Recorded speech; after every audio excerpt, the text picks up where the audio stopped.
Hello, this is Dr. Kanupriya, and today I'm going to tell you about what you should do and what you should not do while preparing for your FMG exam.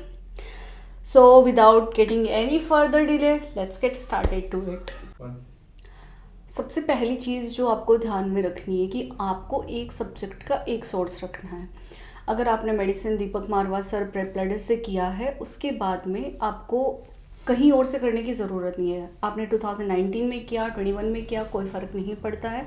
एक बार एक subject जहाँ से हो गया उसका source वही रखना है, सोर्स चेंज नहीं करना है। पॉइंट नंबर 2 कि आपको PYQs पे ज़्यादा ध्यान नहीं देना है, PYQ टॉपिक्स पे ध्यान देना है, ठीक है। पॉइंट नंबर 3 सारे क्यू बैंक्स नहीं करने हैं। फॉर एग्जाम्पल अगर आप देखेंगे कि अगर आप पूरे एनाटॉमी की क्यू बैंक करने जाएंगे, वहाँ एम्ब्रियोलॉजी है, हिस्टोलॉजी है, तो वो इतना ज़्यादा इंपॉर्टेंट पार्ट नहीं है।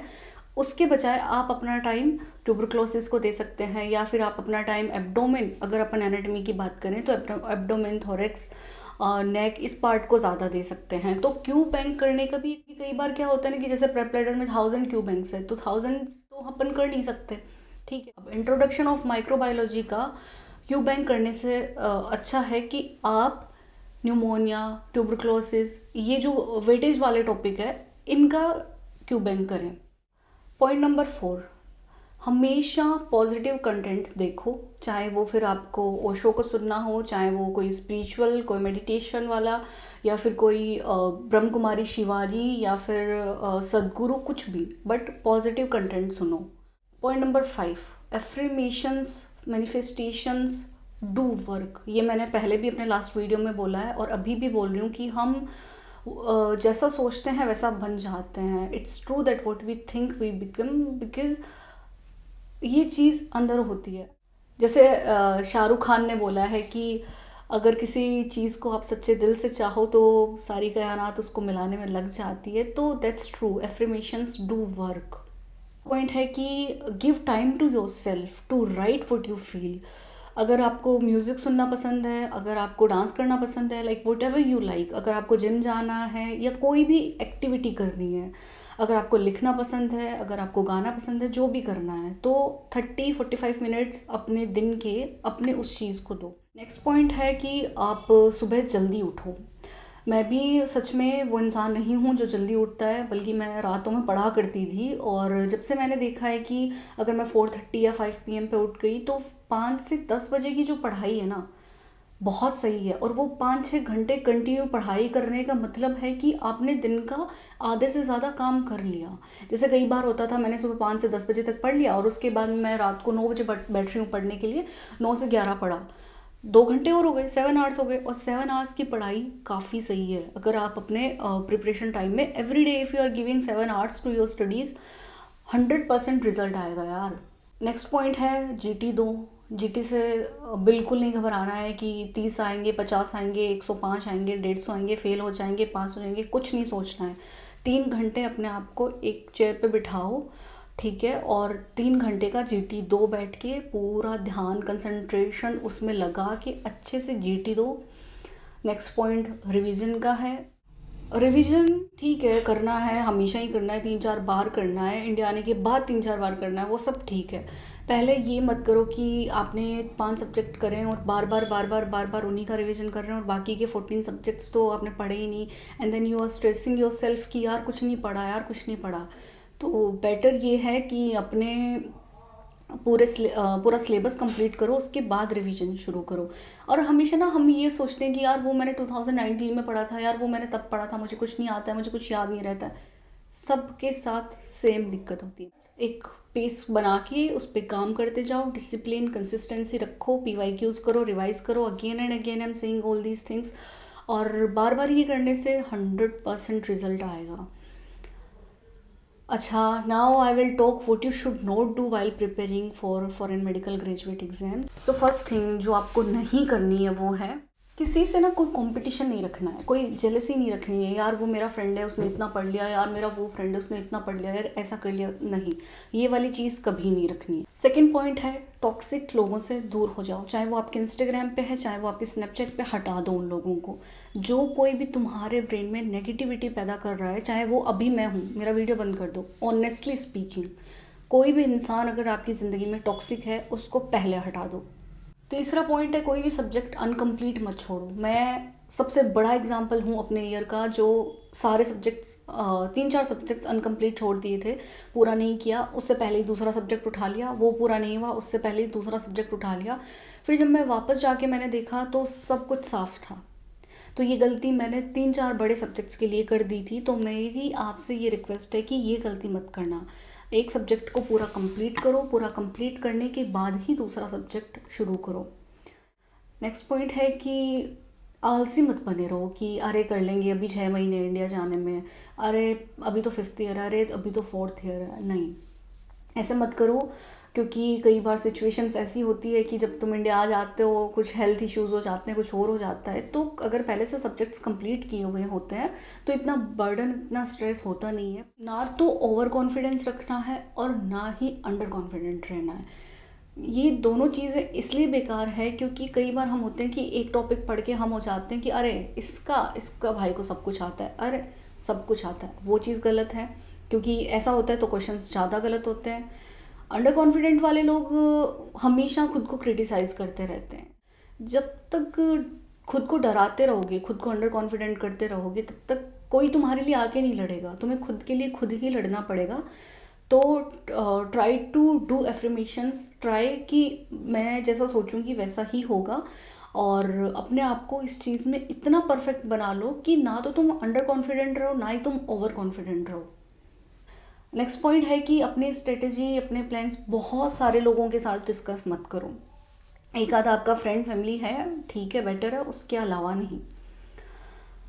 नेक्स्ट पॉइंट इज़ कि don't expect things from people, not even from your parents. कि मैं ये पढ़ रही हूँ, मैं चाहती हूँ कि मेरे पेरेंट्स समझे कि आई एम डूइंग दैट, मैं ये चाहती हूँ कि मेरे फ्रेंड्स ये समझे। अगर कोई नहीं भी समझ रहा है, so you don't need to say to people that you are doing all these things in your life. You don't need to say that. जो कर रहे हो करते जाओ, किसी से कुछ एक्सपेक्ट मत करो प्रिपरेशन के टाइम पे, तो बिल्कुल नहीं। क्योंकि जब भी आप ये सब करते हो, बिना मतलब मेंटली डिस्टर्ब हो जाओगे। एग्ज़ाम में 15-20 दिन 25 दिन ऐसे ही फालतू निकल जाएंगे, and then you will regret. तो ये वाली चीज़ भी बिल्कुल नहीं करनी है। ऐसे कंपैरिजन मत रखो। और एक चीज़ जो मैं बताना चाहूँगी कि सोशल मीडिया से दूर रहो। और अगर आप दूर नहीं रह पा रहे हैं तो अपने फ़ोन में टाइमर सेट कर दो। जैसे आई नो अबाउट आईफोन की 30 मिनट का टाइमर सेट होता है कि लॉक हो जाता है 30 मिनट के बाद में। तो ट्राई करो कि उसको कम से कम करते जाओ। और अभी 30 जुलाई को जिन लोगों का एग्ज़ाम है, उन लोगों के लिए ये स्पेशल एडवाइस है कि थोड़ा बहुत मोटिवेशनल यूट्यूब वीडियोस देख लो, थोड़ा बहुत अपने अपने आप को चेयर अप करने के लिए म्यूज़िक सुन लो, बट उसके अलावा इंस्टाग्राम, फेसबुक वगैरह सब कुछ एक टाइम के लिए बंद कर दो। एक किसी ने मुझसे ये पूछा था, नेक्स्ट पॉइंट जो मैं बताना चाह रही हूँ वो ये है कि where you want to stay after coming to India. अगर आप इंडिया आने के बाद श्योर नहीं हो कि आपको दिल्ली रहना है, आपको कोचिंग लेनी है, आपको नहीं लेनी है, ये सब कुछ तुम खुद डिसाइड करो कि तुम्हें कहाँ रहना है। जैसे मेरे 17 सब्जेक्ट्स कंप्लीट थे इंडिया आने से पहले, तो मेरे को ये कॉन्फिडेंस था कि यार मैं घर रह के अपना सारा सिलेबस अगेन रिवाइज़ कर सकती हूँ, और घर रह के मुझे अच्छा फील होगा क्योंकि मुझे कोई बर्डन नहीं होगा खाने का, कपड़ों का, किसी भी चीज़ का। और if my parents are with me, so I feel much positive. तो तुम ये अपने ऊपर देखो ये चीज़ कि आपके घर का एनवायरनमेंट कैसा है, पेरेंट्स कैसे हैं। कई बार ये होता है कि अगर जॉइंट फैमिली है, यू कांट स्टडी देयर, तो ये सब चीज़ें खुद देखो। और ये कोई ज़रूरी नहीं है कि कोई दिल्ली रुक के कोचिंग ले रहा है और आपके सब्जेक्ट कंप्लीट है तो आपको भी रुकना है, नहीं, ऐसा मत करना। अगेन आई एम सेइंग, किसी से कोई कंपैरिजन नहीं करना है, किसी से कोई कंपटीशन नहीं रखना है। अपना खेलो, अपना करो, तो डरना नहीं है, ठीक है। डरने से क्या होता है कि automatic you will create negative environment, ठीक है। तो ये वाली जो चीज़ है ना कि यार वो नहीं पढ़ा, fear of missing out, you have heard obviously. तो ये होता है ना कि यार ये नहीं पढ़ा, वो नहीं पढ़ा, वो छूट गया, वो रह गया, इतने सब्जेक्ट्स नहीं किए, इतना नहीं करा, नहीं, छोड़ दो। If you are reading ENT that time just concentrate on ENT कि हाँ मैं ENT पढ़ रही हूँ, ENT अच्छे से पढ़ूंगी, ये इंपॉर्टेंट इसके क्यू बैंक्स है वो लगाने हैं, उसके बाद में PYQs करने हैं, बस इसके अलावा कुछ ध्यान नहीं रखना है। जितना ब्रेन को पॉजिटिव रखोगे, जितना दिमाग में ये सोचोगे कि मैं कर सकती हूँ या मैं कर सकता हूँ, या ये चीज़ें जब तक बार बार खुद को बोलोगे ना कि 200 आएंगे, 200+ आएगा, मैं कर सकती हूँ, मैं कर सकती हूँ, मैं कर सकती हूँ, सीरियसली कर लोगे। और बार बार ये बोलते रहोगे ना मुझसे नहीं होगा, मुझसे नहीं होगा, मैं नहीं कर सकती, मैं पागल हूँ, मैं ये हूँ, मैं वो, सच में पागल हो जाओगे। तो बेटर है इन सब चीज़ों को हटा दो, अपने आप पे भरोसा रखो, और हमेशा याद रखना कि what you think you become.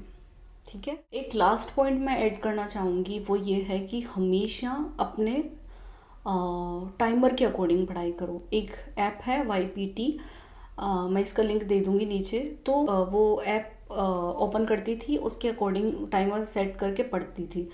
तो कई बार क्या होता है कि अगर हम 30 मिनट पढ़ें और कोई बीच में आ गया, किसी का कॉल आ गया, तो वो फ़ोन अनलॉक करते ही वो ऐप अपने आप बंद हो जाएगा।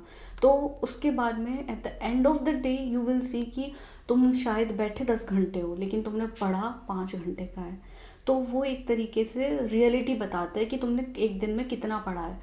और उस ऐप के थ्रू ही मुझे पता लगा कि आई यूज टू सिट 12 आवर्स, लेकिन पढ़ाई 4 घंटे की, 5 घंटे की, 6 घंटे की ऐसी हुआ करती थी। फिर उसके बाद जब मुझे ये डर लगने लग गया कि अगर मैंने किसी से बात की तो काउंट नहीं होगा, अगर फ़ोन अनलॉक हुआ, जैसे अगर मैं इंस्टाग्राम पे चली गई तो फ़ोन अनलॉक होगा तो काउंट नहीं होगा। तो ये डर जब लगने लग गया तो मैं फ़ोन ही खोलना बंद कर दिया मैंने एक टाइम पे। और तब पढ़ते ऐसा हो जाता था कि दिन के 8-9 आवर्स काउंट हो जाते थे। और 8-9 आवर्स अगर आप कर रहे हो कंसिस्टेंटली तो बहुत अच्छा है, और उसके बाद में आपका स्कोर भी बहुत अच्छा आएगा। फालतू की चीज़ों से डरना नहीं है। कोई भी क्वेश्चन है डू कमेंट। अगर फिर भी लगता है कि you want to talk more, मेरा इंस्टा हैंडल मैं यहाँ दे दूँगी, तो उस पर you can text me the. और बस I know you are doing already good, और आप और अच्छा करोगे, आप बहुत अच्छा करोगे। सो खाते पीते रहो, कीप हाइड्रेटेड, और अच्छी वाइब देते रहो।